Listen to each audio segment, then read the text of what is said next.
നടി ആക്രമിക്കപ്പെട്ട കേസിൽ വൈകാരിക കുറിപ്പുമായി അതിജീവിത.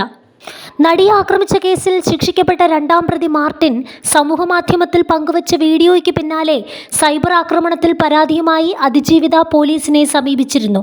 ഇപ്പോഴിതാ സോഷ്യൽ മീഡിയയിലൂടെ ഈ വിഷയത്തിലും കേസുമായി ബന്ധപ്പെട്ട മൊത്തത്തിലുള്ള അനുഭവങ്ങളിലും പ്രതികരണവുമായി എത്തിയിരിക്കുകയാണ് നടി.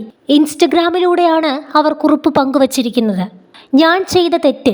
എനിക്കെതിരെ ഒരു അക്രമം നടന്നപ്പോൾ അത് അപ്പോൾ തന്നെ പോലീസിൽ പരാതിപ്പെട്ടത്.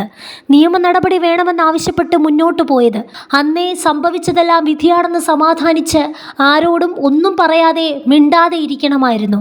പിന്നീട് എപ്പോഴെങ്കിലും ആ വീഡിയോ പുറത്തു വരുമ്പോൾ ഇത് എന്തുകൊണ്ട് അന്നേ പോലീസിൽ പരാതിപ്പെട്ടില്ല എന്ന് കുറ്റപ്പെടുത്തുന്നവരോട് എന്തു പറയണം എന്നറിയാതെ ആത്മഹത്യ ചെയ്യണമായിരുന്നു.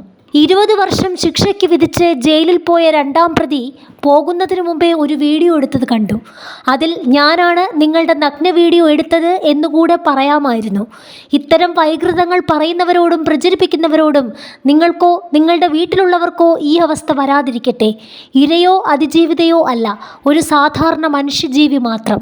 ഞാൻ ജീവിച്ചോട്ടെ. കേസിൽ ശിക്ഷിക്കപ്പെട്ട രണ്ടാം പ്രതി മാർട്ടിൻ സമൂഹമാധ്യമത്തിൽ പങ്കുവച്ച വീഡിയോയ്ക്ക് പിന്നാലെ തനിക്കെതിരെ രൂക്ഷമായി സൈബർ ആക്രമണം നടക്കുന്നു എന്ന് ആരോപിച്ചായിരുന്നു അതിജീവിതയുടെ പരാതി. രണ്ടാം പ്രതി മാർട്ടിൻ പങ്കുവച്ച വീഡിയോ നീക്കണമെന്നാണ് പരാതിയിലെ ആവശ്യം. വീഡിയോ പ്രചരിപ്പിച്ച 16 ലിങ്കുകൾ പോലീസിൽ ഹാജരാക്കി.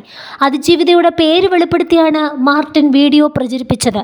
ദിലീപിനെതിരെ നടിയുടെ നേതൃത്വത്തിൽ ഗൂഢാലോചന നടത്തിയെന്നാണ് വീഡിയോയിലെ ആരോപണം. കേസിൽ മാർട്ടിൻ അടക്കമുള്ള 6 പ്രതികളെ 20 വർഷം കഠിന തടവിനാണ് വിചാരണ കോടതി ശിക്ഷിച്ചത്. പിന്നാലെയാണ് പഴയ വീഡിയോ വീണ്ടും പ്രചരിച്ചത്. കഴിഞ്ഞ ദിവസം അതിജീവിത മുഖ്യമന്ത്രിയെ ക്ലിഫ് ഹൗസിൽ കണ്ടിരുന്നു.